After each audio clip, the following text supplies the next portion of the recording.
제발 수면제부터 찾지 마십시오. 오늘 저녁 밥상 하나만 바꿔도 어떤 분들은 약에 대한 의존을 크게 줄이는데 도움이 될 수 있습니다. 이건 치료 이야기가 아닙니다. 여러분의 뇌가 다시 쉬는 법을 기억하게 만드는 생활의 과학 이야기입니다. 진료실에서 가장 마음이 아픈 순간은 몸이 아파서가 아니라 마음이 먼저 무너진 상태로 들어오실 때입니다. 지난주 저를 찾아오신 73살 박 여사님도 딱 그런 분이셨습니다. 진료실 문을 여는데 얼굴에 이미 수심이 가득 차 있었습니다. 자리에 앉자마자 여사님은 이렇게 말씀하셨습니다. 선생님, 저 이제 끝난 것 같아요. 아무래도 치매가 온 것 같아요. 머릿속에 지우개가 들어앉은 것 같아요. 이 이야기를 듣기 전에 잠시만요. 오늘 이 영상은 잠 때문에 매일 밤 불안해지는 대한민국의 모든 어머님, 아버님들을 위해 준비했습니다. 지금 계신 곳이 서울인지 부산인지 아니면 해외인지 댓글로 지역을 간단히 적어주시면 제가 다음 영상을 준비하는데 큰 힘이 됩니다. 여러분이 어디에서 이 이야기를 듣고 계신지 저는 늘 궁금합니다. 자, 다시 박 여사님 이야기로 돌아가겠습니다. 박 여사님은 평생을 알뜰하게 가정을 꾸려오신 아주 평범하고 부지런한 분이셨습니다. 그런데 최근 들어 실수가 잦아졌다고 하셨습니다. 가스 위에 냄비를 올려두고 깜빡해서 태워 먹는 일이 잦아졌고 며칠 전에는 정말 무서운 일을 겪으셨다고 합니다. 마트에 다녀오셨는데 현관문 비밀번호가 도무지 떠오르지 않았다는 겁니다. 10년 넘게 매일 누르던 번호인데 머릿속이 하얗게 지워진 것처럼 아무것도 생각나지 않아서 차가운 복도에 서서 한참을 울었다고 하셨습니다. 그날 이후 여사님은 겁이 나서 저를 찾아오신 겁니다. 그런데 상담을 하면서 아주 중요한 사실 하나가 드러났습니다. 여사님께 요즘 잠은 어떠시냐고 여쭤봤거든요. 그랬더니 한숨을 길게 쉬시며 이렇게 말씀하셨습니다. 잠은 약 먹으면 자요. 약 안 먹으면 밤을 새우니까 저녁 먹고 바로 하나 먹어요. 그렇게 한 지가 벌써 5년이 넘었어요. 여기서부터가 핵심입니다. 박 여사님의 기억이 흐려진 이유가 반드시 치매 때문만은 아닐 수 있습니다. 뇌가 제대로 쉬지 못한 시간이 너무 길었기 때문일 수 있습니다. 많은 분들이 약을 먹고 눈을 감고 누워있는 시간을 진짜 잠이라고 믿습니다. 하지만 연구에 따르면 자연 수면은 단순히 의식이 꺼지는 시간이 아닙니다. 잠을 자는 동안 뇌는 낮에 쌓인 정보를 정리하고 불필요한 신호를 정돈하고 다음 날을 살아갈 에너지를 다시 배치합니다.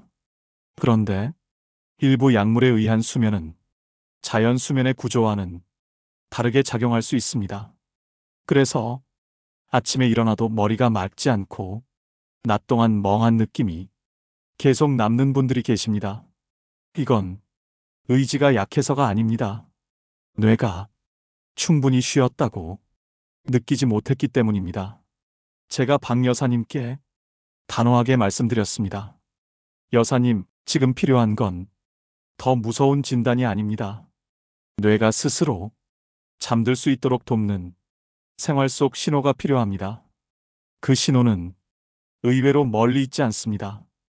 오늘부터 제가 말씀드리는 식단 조정을 통해 어떤 분들은 약에 대한 의존을 서서히 줄이는데 도움이 될 수 있습니다. 단, 약을 임의로 끊는 것은 절대 하시면 안 됩니다. 반드시 담당 의료진과 상의하며 천천히 조절해야 합니다. 자, 그럼 무엇을 어떻게 바꿔야 할까요? 비싼 보약이 아닙니다. 구하기 힘든 약초도 아닙니다. 동네 마트에서 누구나 살 수 있는 5가지 식재료입니다. 이 5가지는 사람을 억지로 재우는 음식이 아니라 뇌가 이제 밤이 왔구나 라고 인식하도록 돕는 생활의 신호입니다. 지금부터 하나씩 차근차근 왜 도움이 될 수 있는지, 어떻게 먹어야 독이 아니라 약이 되는지 정리해 드리겠습니다. 그렇다면 도대체 무엇을 바꿔야 할까요? 비싼 보약도 아닙니다. 특별한 약초도 아닙니다. 여러분이 매일 드나드는 동네 마트나 시장에서 아주 쉽게 구할 수 있는 5가지 식재료입니다. 이 5가지 음식은 사람을 억지로 재우는 것이 아니라 뇌가 스스로 이제 밤이 왔구나라고 인식하도록 돕는 역할을 할 수 있습니다.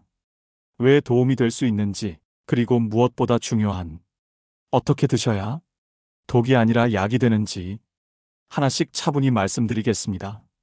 첫 번째는 타트체리입니다. 오늘 저녁부터 타트체리 농축액이나 말린 타트체리를 소량으로 드셔보십시오. 중요한 건 그냥 체리가 아니라 반드시 타트체리라는 점입니다. 보고된 바에 따르면 타트체리는 수면 호르몬으로 알려진 멜라토닌의 합성과 관련된 성분을 비교적 풍부하게 함유하고 있는 식품으로 알려져 있습니다. 멜라토닌은 우리 뇌에게 이제 밤이다라고 알려주는 신호 역할을 합니다. 나이가 들수록 이 신호를 만들어내는 능력은 점점 약해지는 경향이 있습니다. 그래서 밤이 와도 몸은 여전히 나처럼 각성 상태에 머무는 분들이 많습니다. 이때 타트체리를 약이 아니라 음식으로 소량 섭취하면 부족해진 신호를 부드럽게 보완하는데 도움이 될 수 있습니다. 다만 당이 많은 주스 형태는 권하지 않습니다. 당뇨가 있거나 혈당 변동에 민감한 분들은 농축액을 물에 희석해 아주 소량만 드시거나 말린 형태로 몇 알만 드시는 것이 좋습니다. 박 여사님도 농축액을 소량으로 드시기 시작한 뒤 잠드는 데 걸리는 시간이 조금씩 짧아졌다고 말씀하셨습니다. 두 번째는 바나나입니다. 저녁 식사 후 바나나를 반 개만 드셔보십시오. 여기서 반드시 반 개입니다. 바나나는 신경과 근육의 긴장을 완화하는 데 관여하는 마그네슘을 함유하고 있고 뇌의 안정과 관련된 트립토판이라는 성분도 함께 들어 있습니다. 잠을 잘 못 주무시는 분들의 공통점은 누워 있어도 몸이 전혀 쉬지 못하고 있다는 점입니다. 어깨에 힘이 들어가 있고 다리는 팽팽하고 온몸이 아직 낮의 전투 상태에 머물러 있습니다. 이 상태에서 뇌가 편안해지기는 쉽지 않습니다. 바나나는 이렇게 굳어있는 몸을 부드럽게 풀어주는데 도움이 될 수 있습니다. 다만 저녁에 한 개를 다 드시면 소화 부담이 생겨 오히려 잠을 방해할 수 있습니다. 그래서 반 개가 가장 적당합니다. 박 여사님도 처음엔 적다고 느끼셨지만 며칠 지나자 그 반 개가 몸을 풀어주는데 충분하다는 걸 느끼셨다고 하셨습니다. 세 번째는 호두입니다. 저녁이나 이른 밤 간식으로 호두를 3알에서 5알 정도 드셔보십시오. 다만 여기에는 아주 중요한 주의사항이 하나 있습니다. 호두에서 쩐내 같은 기름 냄새가 난다면 그건 드시면 안 됩니다. 호두는 뇌 건강과 관련해 자주 언급되는 식물성 지방을 함유하고 있지만 그 기름은 공기와 만나면 쉽게 변질될 수 있습니다. 변질된 기름은 오히려 몸에 부담을 줄 수 있습니다. 그래서 호두는 구입 후 바로 밀폐 용기에 담아 냉장 또는 냉동 보관하시는 것이 좋습니다. 신선한 상태의 호두는 뇌세포막의 유연성과 신호 전달에 도움이 될 수 있는 지방산을 공급하는데 의미가 있습니다. 박 여사님도 보관 방법을 바꾸고 나서야 속이 더부룩한 느낌 없이 편안하게 드실 수 있었다고 말씀하셨습니다. 자, 여기까지가 잠드는 데 도움을 줄 수 있는 3가지 식재료입니다. 타트체리로 밤 신호를 보완하고, 바나나로 몸의 긴장을 풀고, 호두로 뇌가 쓰는 기름을 채워주는 것입니다. 하지만 이걸로 끝이 아닙니다. 잠드는 건 쉬워졌는데 새벽에 자꾸 깨는 분들이 아직 계실 겁니다. 그래서 지금부터 말씀드릴 두 가지는 밤중 각성을 줄이는데 도움이 될 수 있는 식재료입니다. 네 번째는 귀리입니다. 저녁 식사 때 흰쌀밥 대신 귀리밥이나 부드럽게 끓인 귀리죽을 선택해 보십시오. 흰쌀밥은 혈당을 빠르게 올렸다가 급격히 떨어뜨리는 경향이 있습니다. 밤중에 혈당이 급격히 떨어지면 뇌는 이를 비상 상황으로 인식하고 각성 신호를 보낼 수 있습니다. 반면 귀리는 혈당을 비교적 천천히 올리고 안정적으로 유지하는데 도움이 될 수 있습니다. 그래서 새벽에 배가 고프거나 이유 없이 깨는 분들께 도움이 될 수 있습니다. 씹는 식감이 부담스럽다면 충분히 불려 죽처럼 부드럽게 드셔도 괜찮습니다. 마지막 다섯 번째는 상추입니다. 상추는 예로부터 신경을 가라앉히는데 도움이 되는 식물로 전해져 왔습니다. 특히 줄기에서 나오는 하얀 즙에는 신경 안정과 관련된 성분이 포함되어 있는 것으로 알려져 있습니다. 저녁 식사 때 상추를 한 줌 곁들이는 것만으로도 예민해진 신경을 다독이는데 도움이 될 수 있습니다. 쌈으로 드셔도 좋고 겉절리로 드셔도 좋습니다. 중요한 건 잎뿐 아니라 줄기 부분도 천천히 씹어 드시는 것입니다. 박 여사님은 이 상추를 꾸준히 드신 뒤 밤중 작은 소리에도 덜 예민해졌다고 말씀하셨습니다. 여기서 아주 중요한 한 가지를 꼭 말씀드려야 합니다. 아무리 좋은 음식이라도 먹고 바로 눕는다면 오히려 잠을 방해할 수 있습니다. 위장이 일을 끝내기 전에 몸을 눕히면 불편감이 생기고 이 신호가 뇌를 자극해 각성을 유발할 수 있습니다. 그래서 제가 강조하는 것이 잠들기 전 3시간 공복입니다. 이 원칙 하나만 지켜도 새벽에 깨는 횟수가 줄어드는 분들이 적지 않습니다. 정리해 보겠습니다. 타트 체리로 밤 신호를 보완하고, 바나나로 몸의 긴장을 풀고, 호두로 뇌의 기초 연료를 채우고, 귀리로 밤중 혈당 변동을 줄이고, 상추로 신경을 부드럽게 다독이는 것입니다. 이 5가지는 약을 대신하는 음식이 아니라 뇌가 스스로 잠을 선택할 수 있도록 돕는 환경을 만드는 재료들입니다. 이제 다음 단계는 이 음식들을 하루 중 언제 어떻게 배치해야 가장 효과적인지입니다. 박 여사님이 수면제에 대한 의존을 서서히 줄이는데 도움이 되었던 하루 전체 루틴을 다음으로 이어서 정리해 드리겠습니다. 이제 가장 중요한 이야기입니다. 아무리 좋은 음식도 언제 어떻게 먹느냐에 따라 약이 될 수도 있고 아무 소용이 없을 수도 있습니다.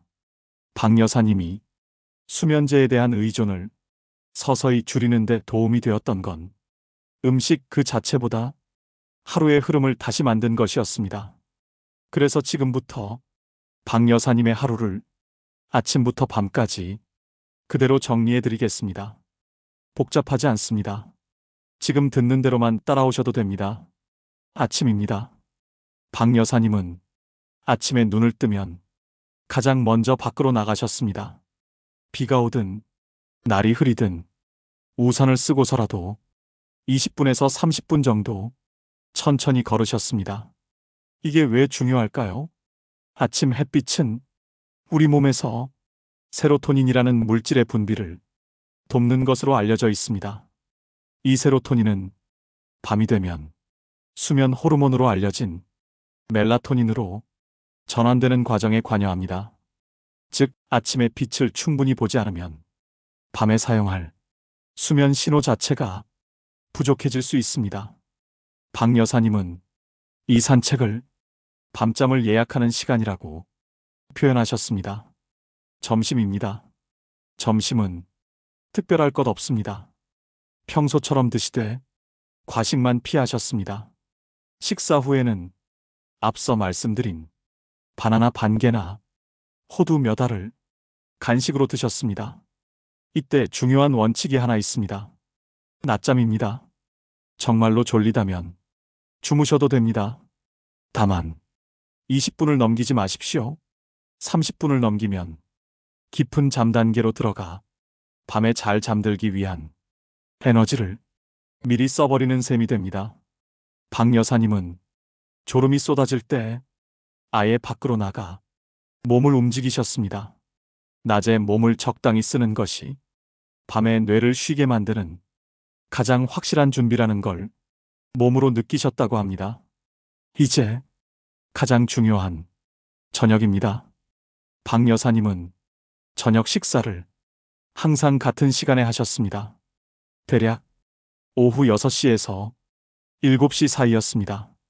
메뉴는 귀리밥이나 부드러운 귀리죽 그리고 상추를 곁들인 가벼운 식사였습니다. 그리고 아주 중요한 원칙을 지키셨습니다.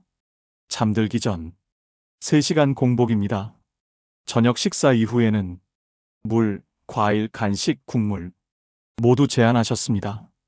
입이 마르면 입만 살짝 적시는 정도로 마무리하셨습니다. 이 원칙 하나만으로도 새벽에 화장실 때문에 깨는 횟수가 줄어드는 분들이 많습니다. 밤이 깊어지면 잠들기 1시간 전쯤 타트 체리 농축액을 소량으로 드셨습니다. 그리고 미지근한 물로 가볍게 씻은 뒤 같은 시간에 자리에 누우셨습니다. 여기서 절대 하지 않으신 게 하나 있습니다. 잠을 억지로 자려는 노력입니다. 잠은 붙잡을수록 멀어집니다. 대신 오늘도 뇌가 쉴 준비는 해줬다. 이 생각만 하고 눈을 감으셨습니다. 이제 많은 분들이 궁금해하실 질문을 정리해 드리겠습니다. 첫 번째 질문입니다. 몸에 좋은 음식 먹기 시작했으니 수면제는 오늘 당장 끊어도 될까요? 대답은 절대 아닙니다. 오랜 기간 복용해온 약은 갑자기 중단하면 불안, 각성, 불면이 더 심해질 수 있습니다. 박 여사님도 처음에는 기존 복용량을 유지한 채 생활과 식단부터 정리하셨습니다. 그리고 잠이 조금씩 안정되기 시작한 뒤 담당 의료진과 상의하며 아주 천천히 조절해 나가셨습니다. 두 번째 질문입니다. 자다가 화장실 때문에 자꾸 깨는데 물을 많이 마셔도 될까요? 저녁 7시 이후에는 가능하면 수분 섭취를 줄이시는 것이 도움이 될 수 있습니다. 특히 방광이 예민한 분들은 이 원칙이 중요할 수 있습니다. 세 번째 질문입니다. 낮에 너무 졸린데 낮잠을 아예 자지 말아야 할까요? 아닙니다. 필요하면 주무십시오. 다만 20분을 넘기지 않는 것, 그리고 해가 지기 전까지만 지키시면 됩니다. 자, 이제 오늘 이야기를 아주 간단하게 정리해 드리겠습니다. 첫째, 잠이 안 오는 건 나이 때문만은 아닐 수 있습니다. 뇌가 쉬는 환경이 무너졌기 때문일 수 있습니다. 둘째, 약보다 먼저 생활의 신호를 정리하는 것이 중요합니다. 음식, 빛, 시간, 리듬이 그 신호입니다. 셋째, 정답은 특별한 결심이 아니라 매일 반복되는 작은 습관입니다. 박 여사님은 지금도 완벽하게 매일 푹 자는 건 아니라고 하십니다. 하지만 이제는 밤을 두려워하지 않습니다. 깼을 때 왜 깼는지 알고 있고 다시 쉬는 법을 알고 있기 때문입니다. 여러분도 오늘부터 같은 출발선에 서셨습니다. 이 영상이 오늘 밤을 조금 덜 불안하게 만들었다면 좋아요 버튼 한 번만 눌러주십시오. 그리고 오늘부터 실천해 보겠다는 분들은 댓글에 실천 두 글자만 남겨주셔도 좋습니다. 여러분의 그 한마디가 다른 어르신들께도 큰 힘이 됩니다. 구독을 눌러주시면 약에만 의존하지 않고 몸과 뇌를 함께 회복하는 현실적인 건강 이야기들을 앞으로도 계속 전해드리겠습니다. 오늘 밤은 약보다 조금 더 자연의 힘에 기대해 보셔도 괜찮습니다.